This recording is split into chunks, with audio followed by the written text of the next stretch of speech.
My husband called to tell me he was divorcing me and had secretly sold our home out from under me. But he'd forgotten one tiny, crucial detail that was about to completely ruin him. The conference room was buzzing, a dull drone of chatter that I was barely paying attention to. I glanced at my phone as the screen lit up with an incoming call from Tyler. Stepping out into the hallway, I expected the usual, "How's the trip? When will you be home?" Instead, Tyler's voice came through the speaker, and it was cold, smug even. "I'm divorcing you," he said, his tone almost triumphant, like he'd just won some kind of prize. "I've already sold the apartment, so you'll need to figure out where you're going to live." Enjoy that. For a moment, I couldn't breathe. The air was just gone. The sheer audacity of it,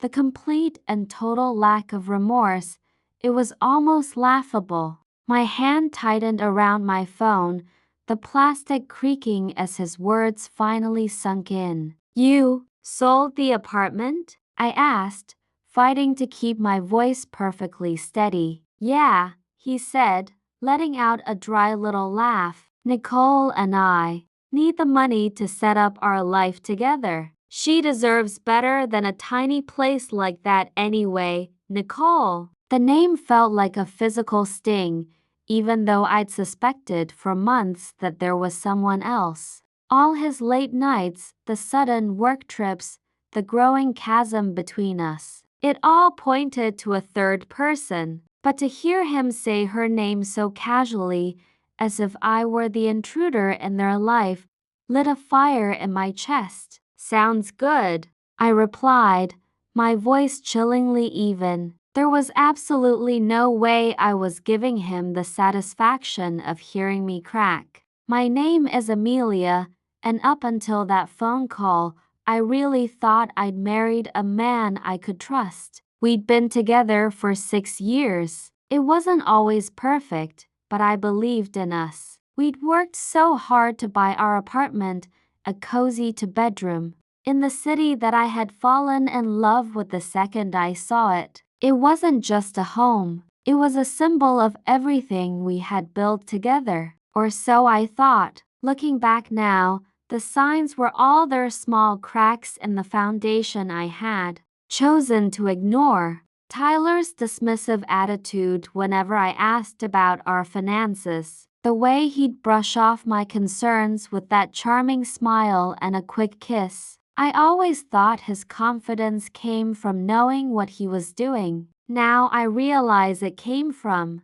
knowing he could manipulate me. The rest of the day was a complete blur. I sat through client meetings, nodding and smiling in all the right places, but my mind was racing a million miles a minute. Tyler thought he'd won. He thought he could just pull the rug out from under me, sell the home I'd poured my heart and soul into, and walk away scot-free. But he didn't know about the one crucial detail he'd overlooked. The apartment deed had been in my name, and my name alone, for months. I'd had it transferred after we refinanced earlier in the year, move Tyler had agreed to without a second thought because it meant a lower interest rate. He never bothered to ask about the details. He never actually read the paperwork. He signed. His carelessness was about to become his ultimate undoing.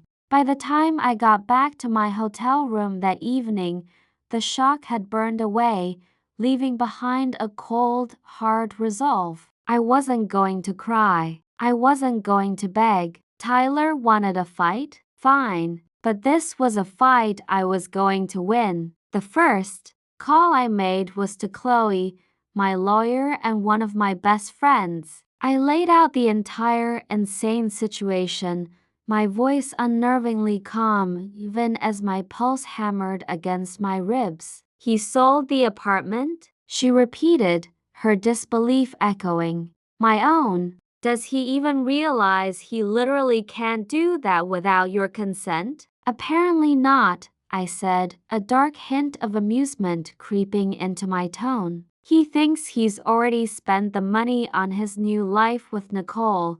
Chloe let out a dry, humorless laugh. Well, he's in for a rude awakening. The sale is completely invalid. You can prove sole ownership, and if he's taken any money from the buyer, he's on the hook for fraud.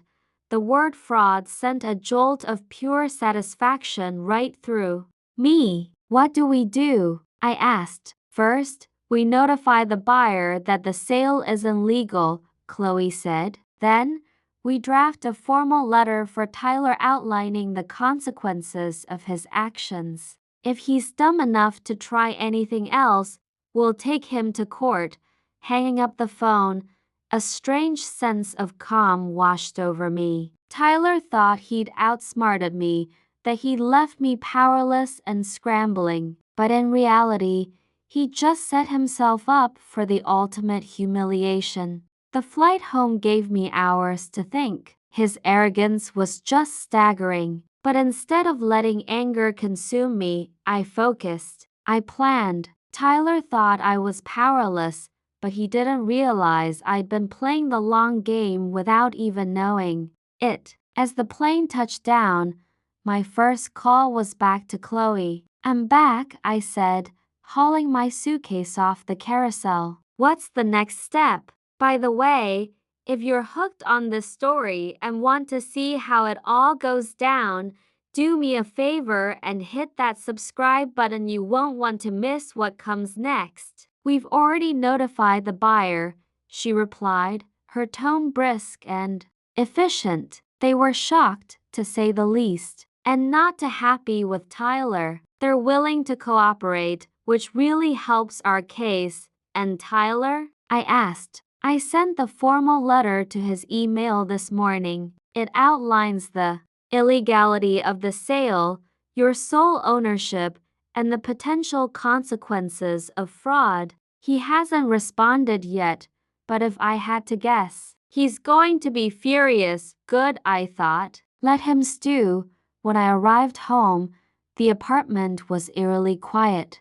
His things were still their jackets over a chair, shoes tossed by the door, but the energy had shifted. I set my suitcase down, took a deep breath, and waited. Sure enough, he came storming in that evening, his face flushed with anger, phone clutched in his hand. "What the hell is this?" he shouted, waving the letter from Chloe. "You're telling me I can't sell the apartment? It's half mine." "No, Tyler," I said calmly, crossing my arms. "It's not. The deed has been solely in my name for months. You can't sell something you don't own." He froze, his face a mask of confusion and pure rage. "What are you talking about?" I grabbed the deed from a file I'd already pulled out, holding it up for him to see. "After we refinanced, I had the deed transferred to my name. You signed off on it, remember? Or did you just skim the paperwork like you always do?" For a second, he was silent. Then his face twisted into a sneer. "You think you're so smart, don't you? This doesn't change anything. I already made the deal." I just stared at him, unblinking. "The sale is already void, Tyler. The buyer knows, and they're ready to take legal action if you don't return their deposit." "Oh, and speaking of money," I took a step closer, lowering my voice, "if you've spent a single cent of it, you're in even bigger trouble." His confidence finally wavered. "You don't know what you're talking about," he muttered, looking away. "Oh, I know exactly what I'm talking about," I said, my voice like steel. "You've spent years treating me like I'm too naive to notice what you're doing. But guess what, Tyler? I've been paying attention. And now, you're going to deal with the consequences." The final piece of my plan fell into place the day Tyler brought Nicole to the apartment. I was at the dining table when they walked in like they owned the place. Nicole looked around with a smug smile, her arm looped through Tyler's. "So, This is where we're staying, she said, her voice dripping with entitlement. I stood up, my heart pounding but my resolve unshaken. No, I said firmly. This is where Tyler was staying. You, Nicole, won't be staying here at all. Her smile faltered. She glanced at Tyler, who looked just as stunned. What is this? He demanded. This, I said, gesturing to the apartment around me, is my home, not yours, not hers. And it is certainly not a hotel for you to shack up in after stabbing me in the back. Nicole's expression turned icy. Tyler looked like he was about to explode. You can't do this, he shouted. You tried to sell an apartment that doesn't belong to you, I said, my voice level. That sale is void, Tyler. And as of right now, you don't have a leg to stand on.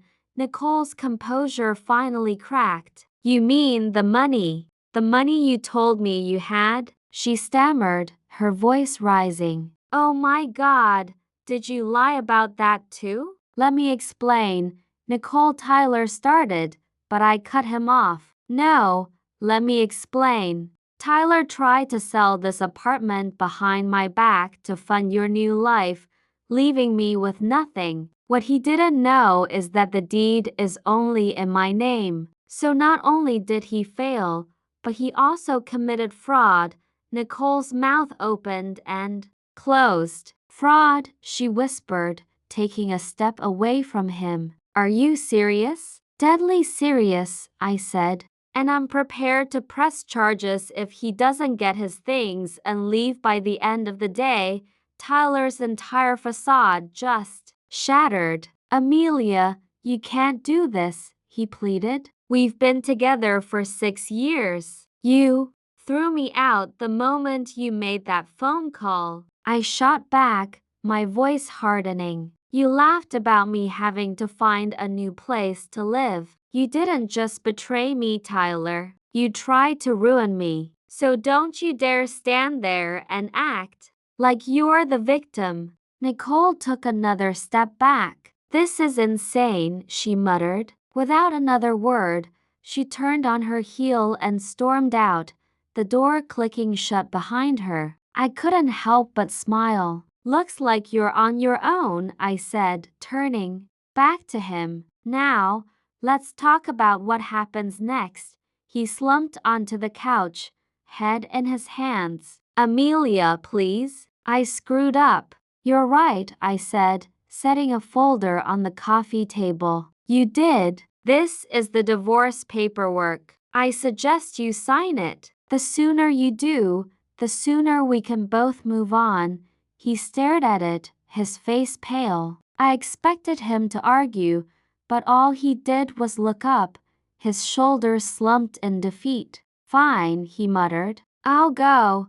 I stood by the door as he slowly grabbed his coat. He didn't look at me as he walked out, his footsteps heavy with the weight of his failure. For a fleeting second, I felt a pang of sadness for the life we could have had, but it vanished as quickly as it came. I closed the door behind him, and with a satisfying click, I turned the deadbolt on the new lock I'd already had installed. This was my home now, and no one was ever taking it from me again. A month later, my life was completely different. The divorce was finalized, a clean break. Tyler had faded into a bad memory. As I sat on my couch one evening, the city lights twinkling outside my window, I thought about how he had laughed on that phone call, so sure that he had won. And I couldn't help but smile. His arrogance had been his downfall,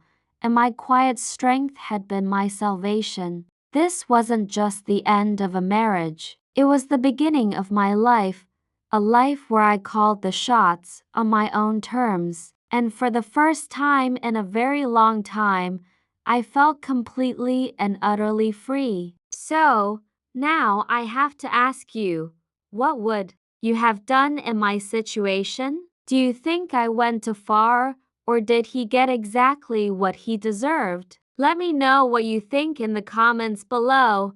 I'm dying to know.